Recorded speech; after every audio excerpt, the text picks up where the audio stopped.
Hello, 99ers. Last time we set out into Delanua in my playthrough of Realms of Antiquity, we'd outfitted ourselves for adventure in Port Boniface and Ashford.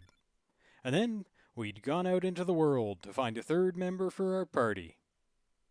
We'd found Theron Starwind at the Highland Falls Inn. There he'd told us about the Great Elevator. And with the elevator in mind, we went to Treston to buy a spring which once belonged to it. After that, we went south to Espan, where thugs seemed to be controlling large parts of the city. We killed their leader at the request of a man named Bay or Mazd, and he thanked us and gave us a reward. So, with that all dealt with, it's time to move on and take a look at the biggest attraction in Espan, that being the Great Bazaar. We already picked up some key equipment upgrades in Treston, but there's more we're looking for here. Mainly, we're going to want some winged sandals. Hugely pricey, but very worth it for the action and stamina bonuses they offer. So, winged sandals for literally everyone. And that will be our main pickup here, but we're not quite done yet. Since we'll also pick up armor upgrades for Ked and for Theron. Alright, that should be business taken care of, so it is time to go looking for more trouble. And there's plenty of that in this world, but where we're looking right now is at the Inn of Gentle Repose, right nearby. Sounds thoroughly safe and comforting, so we can expect a good night's rest, right? Seems like a reasonable expectation, since the inn is well lit and airy, with gorgeous furniture everywhere. We're served a fine meal of roast pheasant with sweetmeats and cool sherbet.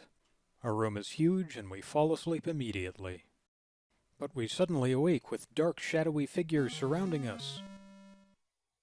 There are 8 assassins, and that shadowiness means they can vanish completely, so that's going to make things a bit difficult.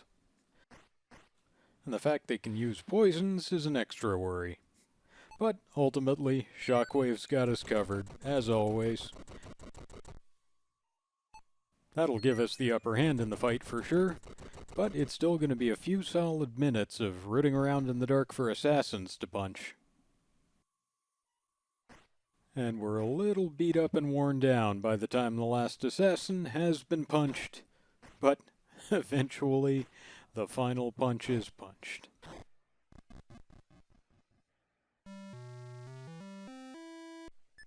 And we are more than pleased to disappoint whoever it was that wanted us dead.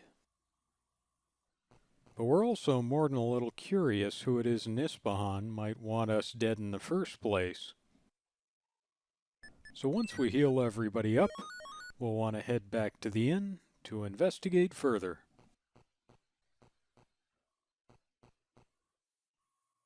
The master of the house still wants to rent us a room, but, well, that didn't work out too well for us last time, so we ask about the attack. And the innkeep says, "My friend, I'm so glad you're alive. I assure you neither I nor any of my staff had anything to do with the attack. Here, I'll refund your money, but I have seen their kind before. They are assassins. They're a secret cult and no one knows where their abode is. Noble or pauper, they will kill anyone for the right price. You clearly have made an enemy somewhere." But then a well-dressed man comes into the inn and bows to us. "Good day. The Padishah has requested you attend him." And with that, he leaves. And the innkeep says, "A royal summons. The day gets more interesting. You'd best hurry to the palace, friend. Please return any time. I'll make sure you get a good night's sleep without knives in the dark." So our attempted assassination is, as it turns out, a tad fortuitous, since that'll be our ticket to the court of the Padishah. So we'll make our way across town, to the palace where this mysterious ruler of Espan resides. Outdoor swimming pools in the desert. Pretty fancy. And pretty fancy inside, too. But no time to take in the scenery. We need to go talk to the man in charge. And what we see is a rotund older man in rich vestments and jewelry lying upon a divan. And he says, "Ah, the hero we have heard so much about. You are welcome in my kingdom." We ask about the assassins, and he says, "Ah yes, I heard that the assassins attacked you. I am relieved you survived. My vizier knows something of them. He may be able to help you find them." He says the vizier served both him and his father, and "a more loyal and trustworthy man I will never find." The city itself he calls the greatest city in Talanua, but apparently there are rats about. Raiders have decimated their trade routes. "It is most infuriating. It has been difficult to hunt them down." They're attacking diamond shipments out of Treston, and the Padishah's men have had no luck finding out where they're operating from. Next we ask about the princess, and he looks pained. "My most precious jewel, missing. Oh, please find her. You can talk to the guard over near her room. Maybe he has some leads." So it's time to go rooting around the court for some clues as to the princess's whereabouts. First off, we'll talk to the guard at her door. Even if he doesn't have any insights, he's still gotta let us in. He acknowledges these are her chambers and gives us permission to search for clues.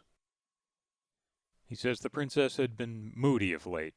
She spent a lot of time gazing out of her window towards the north, or with her head buried in books. We can check the bookshelves in there if we're curious. So, 2 clues there. What would make her northwardly bookish, and where would that take her? Ah, a book about the Golden Tower, a popular pilgrimage spot for scholars. It lies in the northern coastal mountains and only reachable via boat. The sort of place one might end up if one were northwardly bookish. We also find a book about the Great Jinn that describes its location as Umgazur. And I think we've found all we're going to find in the princess's quarters, so it's time to move our search elsewhere. We see if the guard outside her quarters has anything new to say to us, but nope, doesn't seem like it. So off we go. We also check the eastward bedroom, but doesn't seem like there's anything in here. So it's probably time we went to see the vizier we've heard so much about from the Padishah. First we'll inspect his book collection and see if there's anything of interest there. And nothing immediately relevant, so let's have a chat. A thin and distinguished older man with a mustache and goatee sits here, writing on some papers. He looks up as we approach and says, "Yes, how can I serve you? I am Vizier Benim, servant to the Padishah and Espan." We ask about the princess, and he confirms she disappeared from her room 2 months ago, and they've received no demands for ransom or found any trace of her. He asks rhetorically whether the raiders might be responsible.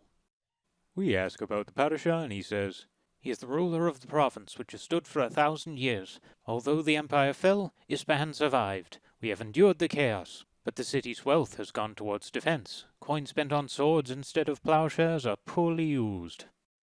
Next we ask about the assassin attack, and he says, "Yes, I heard about the attack. Someone wants you dead, it seems, to have hired that foul cult. I've researched them, and I believe their castle lies in the mountains along the western edge of the Amari Desert north of the pass. You may be able to find out who hired them if you find it. Be cautious, though." Alright, so we have some new background on the region and its power players, but we don't have any new hard evidence really about where the princess might be and how we can find her there. So, after having completed our exploration of the palace, it's time to head out and see if we can find better evidence elsewhere of where the princess might be. The clue we had was that she was looking north all the time, she was a seeker after knowledge, and a place seekers after knowledge go north of here is the Golden Tower, which is reachable only by boat. So we're going to the wharf master's office. Naturally, we'll ask him about recent boat rentals. One of them could have been the princess. But what he finds is that a boat wasn't chartered by the princess, it was chartered by the vizier. Perhaps he wanted a short holiday? I doubt it. Time to go back and have a chat with Vizier Benim and see what use he had for boats recently, and why he was chartering one whose main use is to get to the Golden Tower.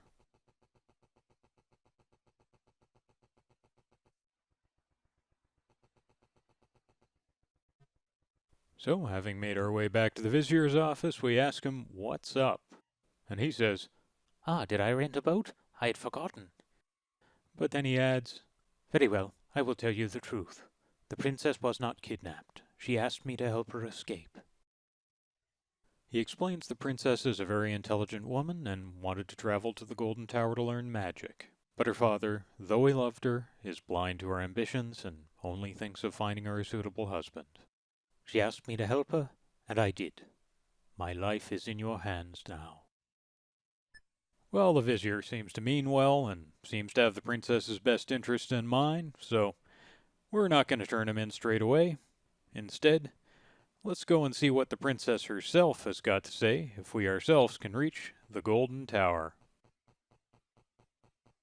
And that is, of course, going to start with heading over to the wharf master's office and booking a boat to head northward. This is not, incidentally, going to be a sailing ship like the one that got us across the ocean in the first place. This is just going to be a boat. It travels in the shallows and can't go too far out to sea, but it should be able to get us north across the coast. A safe way to travel, with no chance of getting jumped by monsters like that one out on the open water. But in this case, we're not just looking for a safe route up the coast, we're looking for this secret passage. Because at the end of this tight fjord, and beyond a rock wall that hides its entrance, we find the Golden Tower. The door is closed and glows with yellow light along the edges. Theron pipes up. Oh, are you ignorant of the arcane invocation required to ingress this spire? Simply speak the phrase Orus, and that will facilitate our entrance. So handy to have Theron around if you don't happen to know that word of power yet. Theron's not alone in that. All the joinable NPCs from magic classes do know one word of power. Anyway, inside the tower, we find sitting on the floor a young woman in yellow robes, reading scrolls. She doesn't notice us at first, but then, "Oh!" she exclaims, dropping a scroll. "You startled me." She rises to her feet. She pauses, as if waiting for something, then suddenly shakes her head and smiles. "All right, welcome to the Golden Tower. I'm Juliana, the apprentice of the Golden Tower." So at this point, we voice our suspicion that she is in fact the princess. She says, I don't know what you're speaking of. The princess is in another tower, surely." But finally, "Oh, very well. I am the Princess of Espan, but I was not kidnapped. I am here of my own choice. My father loves me, but he doesn't see me as, well, someone who could be more than someone's wife. I've always wanted to learn magic, and when I heard the Magus Earl needed an apprentice, I knew I had to come. Vizier Benham knew of my wishes, and he chose to help me. Please don't tell my father that he helped me leave. He may do something terrible." So we ask about the tower itself, and she says, "Yes, this is the home of the Sorcerer Supreme of Yellow Magic." And she confirms our impression that yellow magic focuses on light, knowledge, and reason. You'll find many of us buried in books and scrolls much of the time. She laughs. We ask about her apprenticeship, and she says, "Yes, I just started. I've been here several years now. I study magic, and I'm the caretaker of our library and supplies. If you need to buy anything, let me know." And we very much do, thank you very much. The big prize here being the Librum Nospical, which is the Yellow Magic spellbook, providing all yellow magic spells. Each of the towers has one of these on offer, and this is one of the best. Anyway, time for us to head off and worry about the other thing we can get in these towers of sorcery, which is magical training for our characters. But some books to read on the way as well. Since the spells don't describe themselves, it's nice to run into these grimoires that give us the official description for each of our spells. But we better head upstairs, since it's generally at the top level of each tower we find the Grand Magus. And on the top floor we find an older man dressed in yellow robes and a turban, sitting cross-legged on the floor. He bows slightly and says, "I am Magus Oral, Sorcerer Supreme of the Golden Tower." We tell him about the storm that brought us here, and he says, "I knew it! My theory was correct!" "My theory, that the stars in the sky are other suns of other worlds, I never knew I would meet someone from one. And yet, how did you get here is the real question. Such sorcery is beyond any of the towers. You may need to find the eighth." I'm sure you've heard of the 7 Towers of Sorcery, yes? There is an 8th tower, the Pristine Tower. It lies upon an island in the center of an inner sea. The island has no docks and high cliffs. You will need other means to get there. I suggest you visit the Amber Tower. They are masters of sorcery-related travel. They may have an answer. We mentioned the princess, but he'll say nothing. So, training instead. We can train in sorcery generally, or in yellow magic specifically, but we'll go for sorcery right now. First for Theron, our primary spellcaster, and then for our main character, since he can kinda do everything. He's a hero. Okay, so we've picked up the local spellbook offering, and we've gotten ourselves a little more trained up, so it's time to head back out into the world to solve what mysteries we may. And one mystery we still have to solve is the mystery of those assassins. Nobody's been able to tell us much about who they are or why they'd be doing what they're doing, but Vizier Benham did tell us to check in the northwest of the Amari Desert, and so we're going to do that now. But just as the desert hides many mysteries, it hides many dangers. So first off, giant scorpions are far from the worst of them, though. I think we'll do just fine. And that takes far longer than anticipated, as it turns out, but with not too much danger and not too much harm to us. And as we continue to explore the crags of the desert ridge, eventually we find an entranceway, and a hidden passage, and enemies. Or, well, one enemy. Poor evil Magoi.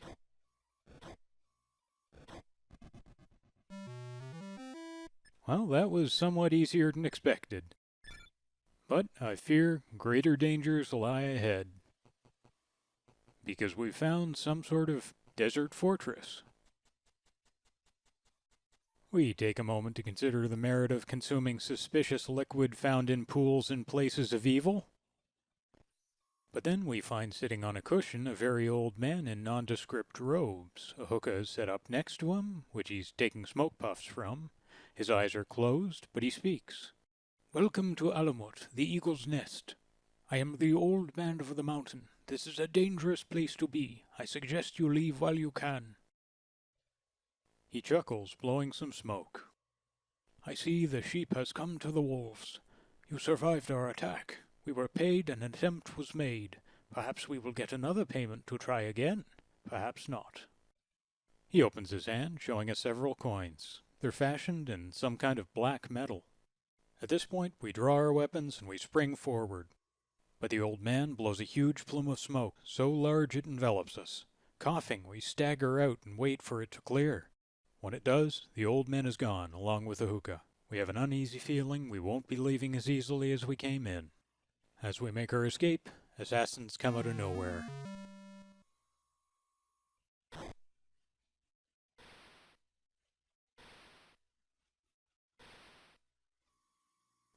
The battle's long, but eventually, bruised and beaten, we overcome them.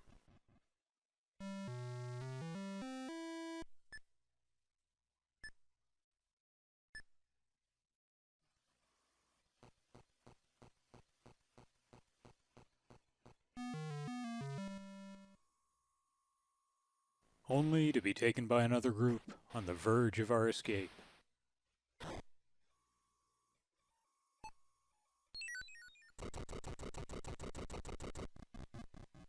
But with the help of a lot of shockwaves, eventually they too are overcome.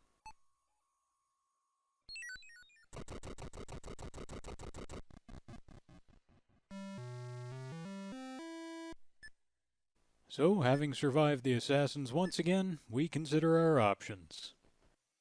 We need to go somewhere to recuperate. We could go back to Espan, but we've mostly concluded our business there. We could go north to Treston.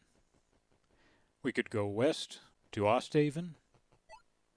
It's going to be north to Treston, through Fort Kazdoul that separates the north from the south.